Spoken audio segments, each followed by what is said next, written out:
नमस्कार दर्शक बंधु आपण को आम चैनल को स्वागत। आज कार्यक्रमटी समस्त कुंभ राशि व्यक्ति विशेषों बहुत अधिक गुरुत्वपूर्ण रही। कहीं गुरुत्वपूर्ण रही आपण भिडटी को शेष पर्यंत देखिले निश्चित भाव में जानीपारे। आपण व्यस्त बहुल समय मध्यरु मात्र 10 मिनिट समय आपण निज पाई दियंतु एवं जानतु आगामी नवेम्बर मासटी आपणक जीवन रे परिवर्तन आनिबो ना आपणक जीवन रे जेउ भली दुख कष्ट पीड़ाटी लागी रही सेही भली भाबरे गति करिबो। देखंतु दर्शक बंधु ये नवेम्बर मासटी पूर्व मास गुड़िक भली सामान्य मास नुहे, कारण एही मासरे प्रमुख परिवर्तन गुड़िक हेबापाई जाउछि। विशेष भाव में देवगुरु बृहस्पति एही मासरे आपणक राशि रे उच्च स्थिति रे रहिबे एवं देखंतु जेहेतु गुरु हेउछंती शुभ कार्यर देवता वा स्वामी अटंती आपणकर शुभ फल को वृद्धि करिवे एवं आपणकर जे गृह रे देवगुरु बृहस्पति रहिबे सेही गृहर शुभ फल को द्विगुणित करिवे। ता सहित दर्शक बंधु आपणक राशि रे शनिकर स्थिति पाई पूर्वर किछि दिन हेबा आपणकर जो समस्या गुड़िक बढ़ी जाइथिला आपणकर आर्थिक समस्या सहित आपणक संपर्क रे स्वास्थ्य रे विशेष भाव में आपण जो मानसिक दुश्चिंता दे गति करुथिले सेथिरे बड़ परिवर्तन आसिबो एवं आपणकर जो समस्या गुड़िक बढ़ी जाइथिला विशेष भाव में आपणकर आर्थिक क्षेत्र में आपणक ऋण धारे करज को नहीं जो समस्या वृद्धि होइथिला सेही सब क्षेत्र में गोटे विराट परिवर्तन आपण देखिबे। ता सहित देखंतु दर्शक बंधु तीनोटी प्रमुख ग्रह आपणक राशि रे ही नवेम्बर मासरे करुछंती परिवर्तन।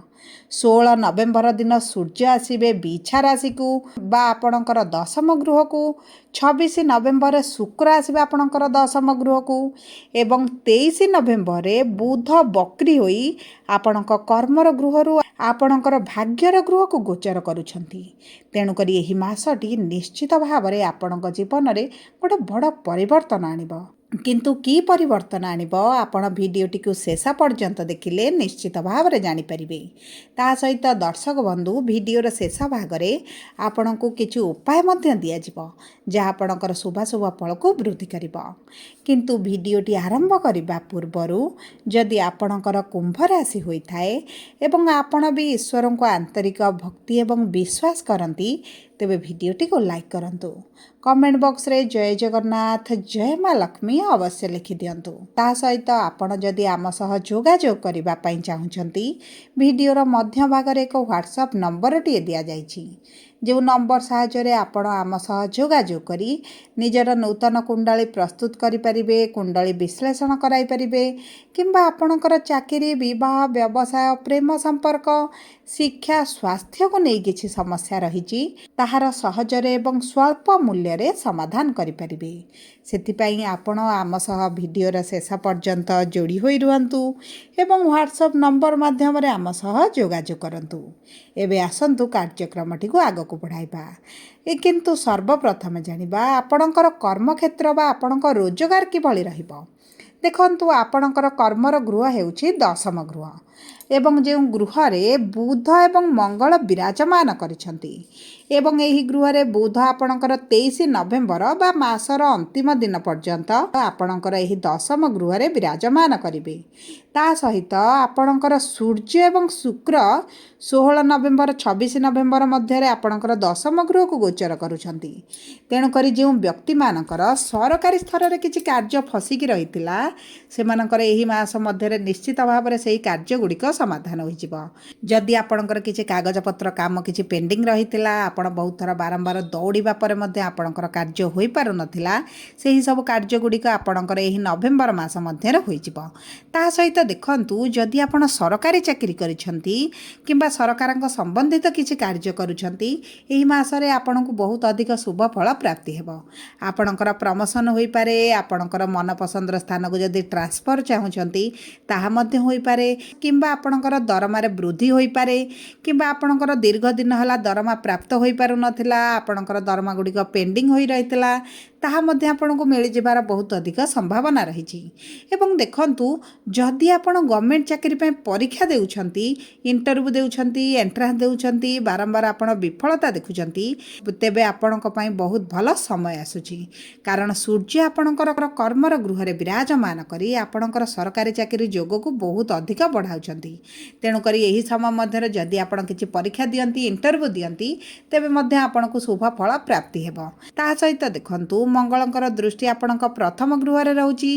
ଗୁରୁଙ୍କର ନବମ ଦୃଷ୍ଟି ଯେହେତୁ ଆପଣଙ୍କର ଧନର ଗୃହରେ ରହୁଛି, ଆପଣଙ୍କର ଯେଉଁ ଅର୍ଥ ଗୁଡ଼ିକ ଫସିକି ରହିଥିଲା, ଆପଣଙ୍କର ସରକାରୀ ସ୍ତରରେ ଫସିକି ରହୁ କିମ୍ବା କୌଣସି ପ୍ରିୟଜନଙ୍କ ପାଖରେ, ସାଙ୍ଗସାଥି, ପରିବାର ଲୋକଙ୍କ ପାଖରେ ଆପଣଙ୍କ ଅର୍ଥ ଫସିକି ରହିଛି, ତାହା ମଧ୍ୟ ଆପଣଙ୍କୁ ପ୍ରାପ୍ତି ହୋଇଯିବ।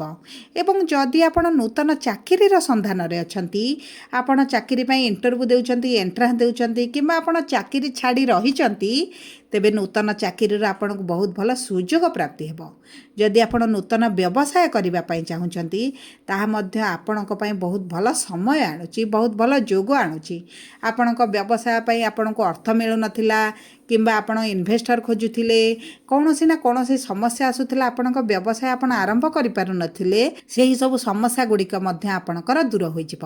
ଏବଂ ଦେଖନ୍ତୁ, ନୂତନ ବ୍ୟବସାୟ ଆରମ୍ଭ କରିବା ସହିତ ଯଦି ଆପଣ ଅର୍ଥ କୌଣସି ସ୍ଥାନରେ ବିନିଯୋଗ କରୁଛନ୍ତି, ସେୟାର ମାର୍କେଟ, ଲଟେରୀ କିମ୍ବା ଏହିଭଳି କୌଣସି ସଂସ୍ଥାରେ ଅର୍ଥ ବିନିଯୋଗ କରୁଛନ୍ତି, ତେବେ 16 ନଭେମ୍ବର ପରଠାରୁ ଯଦି ଆପଣ ବିନିଯୋଗ କରନ୍ତି, ଆପଣଙ୍କ ପାଇଁ ଶୁଭ ରହିବ। କାରଣ ଆପଣଙ୍କ ଭାଗ୍ୟର ଗୃହରେ ବା ତୁଳା ରାଶିରେ ସୂର୍ଯ୍ୟ ନୀଚ ରହିଛନ୍ତି।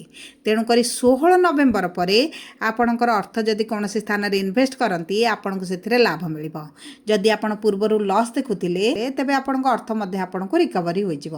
ତା ସହିତ ଦର୍ଶକ ବନ୍ଧୁ, ଯଦି ଆମେ ଦେଖିବା ଆପଣଙ୍କର ଆର୍ଥିକ ସ୍ଥିତିକୁ, ତେବେ ଦେଖନ୍ତୁ, ଆପଣଙ୍କର ଅର୍ଥର ଗୃହରେ ବା ଦ୍ୱିତୀୟ ଗୃହରେ ଶନି ବିରାଜମାନ ହୋଇଛନ୍ତି। ଏବଂ ଶନିଙ୍କର ଏହି ଗୃହରେ ବିରାଜମାନ ହେବା ଆପଣଙ୍କର ଆର୍ଥିକ କ୍ଷେତ୍ରରେ ବହୁତ ଗୁଡ଼ିଏ ସମସ୍ୟା ଆଣୁଥିଲା। ଆପଣଙ୍କର ଆୟ ଅପେକ୍ଷା ବ୍ୟୟ ଅଧିକ ରହୁଥିଲା, ଆପଣଙ୍କର ଆବଶ୍ୟକତା ଠାରୁ ଅଧିକ ଖର୍ଚ୍ଚ ହେଉଥିଲା, ଯେଉଁ କାରଣରୁ ଆପଣ ଅର୍ଥ ସେଭିଂ କରିପାରୁନଥିଲେ। ଏବଂ ଆପଣଙ୍କର ମେଡ଼ିକାଲରେ ଅଧିକ ଖର୍ଚ୍ଚ ହେଉ କିମ୍ବା ଆପଣଙ୍କ ପ୍ରିୟଜନ କୌଣସି ନା କୌଣସି କାରଣବଶତଃ ଆପଣଙ୍କର ଅର୍ଥ ଗୁଡ଼ିକ ଆପଣଙ୍କ ପାଖରେ ରହୁନଥିଲା। କିନ୍ତୁ ଶନି ଯେହେତୁ ଗୁରୁଙ୍କର ଶରଣକୁ ଆସୁଛନ୍ତି, ଗୁରୁଙ୍କର ନବମ ଦୃଷ୍ଟି ରହୁଛି ଅର୍ଥର ଗୃହକୁ, ତେଣୁକରି ଆପଣଙ୍କର ଆର୍ଥିକ କ୍ଷେତ୍ରରେ ଯେଉଁ ସବୁ ସମସ୍ୟା ଚାଲିଥିଲା, ତାହା ଦୂର ହୋଇଯିବ। ଆପଣ ଏହି ସମୟ ମଧ୍ୟରେ ଆପଣଙ୍କର ଅଧିକାଂଶ କରଜକୁ ଆପଣ ଶୁଝିପାରନ୍ତି। ଆପଣ ବଡ଼ ଲୋନ୍କୁ ସାଇଡ଼୍ ରଖି ଆପଣ ଯେଉଁ ଛୋଟ ଲୋନ୍ ଗୁଡ଼ିଏ କରିଛନ୍ତି, କରଜ ଆଣିଛନ୍ତି, ସେହି ସବୁ ଅର୍ଥକୁ ମଧ୍ୟ ଆପଣ ଶୁଝିପାରନ୍ତି। ତା ସହିତ ଆପଣଙ୍କର ପୈତୃକ ସମ୍ପତ୍ତି ବା କିଛି ପ୍ରପର୍ଟି ଯଦି ଆପଣ ବିକ୍ରି କରିବା ପାଇଁ ଚାହୁଁଥିଲେ, କିନ୍ତୁ ଆପଣଙ୍କର ବିକ୍ରି ହୋଇପାରୁନଥିଲା କିମ୍ବା ଆପଣଙ୍କର ପ୍ରପର୍ଟିର ସଠିକ୍ ମୂଲ୍ୟ ଆପଣଙ୍କୁ ମିଳୁନଥିଲା, ସେହି ସବୁ ସମସ୍ୟା ଆପଣଙ୍କର ଦୂର ହୋଇଯିବ। ଆପଣଙ୍କ ପ୍ରପର୍ଟି ବିକ୍ରି ହୋଇପାରେ, ସେହି ମାଧ୍ୟମରୁ ମଧ୍ୟ ଆପଣଙ୍କୁ କିଛି ଅର୍ଥ ପ୍ରାପ୍ତି ହୋଇପାରେ କିମ୍ବା ଆପଣଙ୍କର ପୈତୃକ ସମ୍ପତ୍ତିକୁ ନେଇ ଯେଉଁ ଝଗଡ଼ା ଚାଲିଥିଲା, ଆପଣଙ୍କୁ ଯେଉଁ ଆପଣଙ୍କ ପ୍ରାପ୍ୟ ମିଳୁନଥିଲା, ସେହି ସବୁ ଅର୍ଥ ମଧ୍ୟ ଆପଣଙ୍କୁ ମିଳିପାରେ, ଭୂମି ମିଳିପାରେ।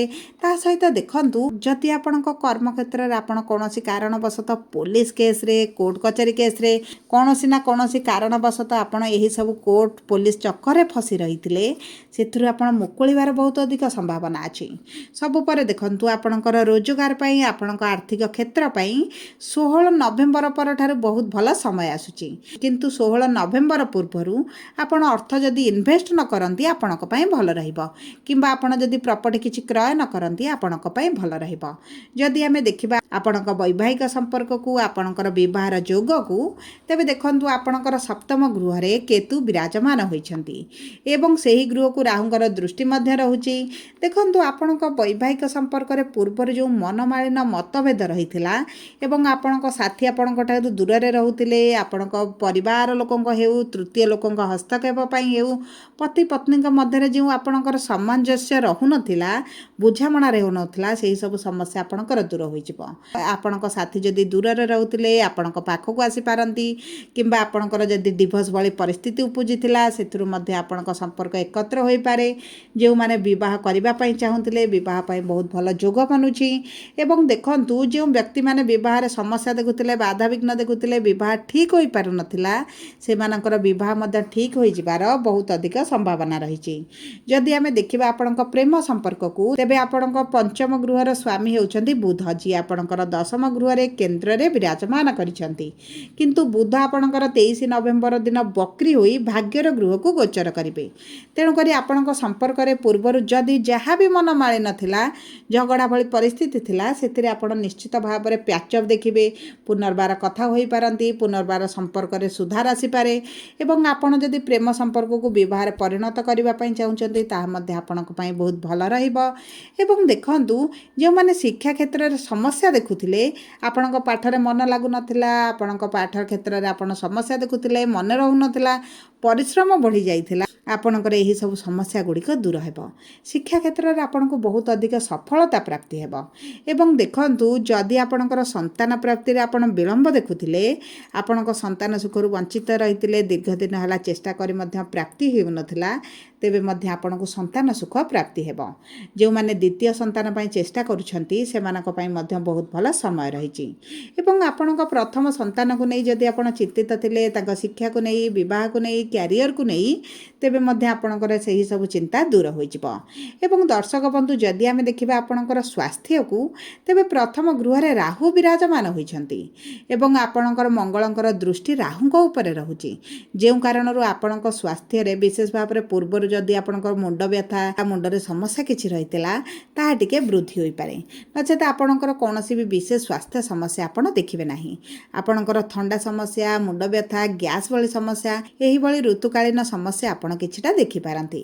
ମୋଟାମୋଟି ଭାବେ ଦେଖିବାକୁ ଗଲେ ଏହି ନଭେମ୍ବର ମାସଟି ଆପଣଙ୍କର କ୍ୟାରିୟର ପାଇଁ, ଆପଣଙ୍କ ଆର୍ଥିକ କ୍ଷେତ୍ର ପାଇଁ, ରୋଜଗାର ପାଇଁ ବହୁତ ଭଲ ମାସଟି ରହିବ। କିନ୍ତୁ ଆପଣଙ୍କର ସ୍ୱାସ୍ଥ୍ୟକୁ ଟିକେ ଜଗିବାକୁ ପଡ଼ିବ।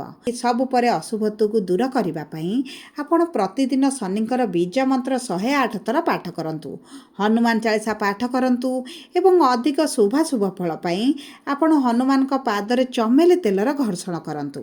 ଏହା ଆପଣଙ୍କର ଶନିଙ୍କ ପ୍ରକୋପରୁ ଆପଣଙ୍କୁ ରକ୍ଷା କରିବ। ଯଦି ଆପଣଙ୍କର କୁମ୍ଭ ରାଶି ହୋଇଥାଏ, ଭିଡ଼ିଓଟି କିଭଳି ଲାଗିଲା କମେଣ୍ଟ ବକ୍ସରେ ଲେଖି ଜଣାନ୍ତୁ। ଯଦି ପ୍ରଥମ ଥର ଆମ ଚ୍ୟାନେଲକୁ ଆସିଛନ୍ତି, ଚ୍ୟାନେଲଟିକୁ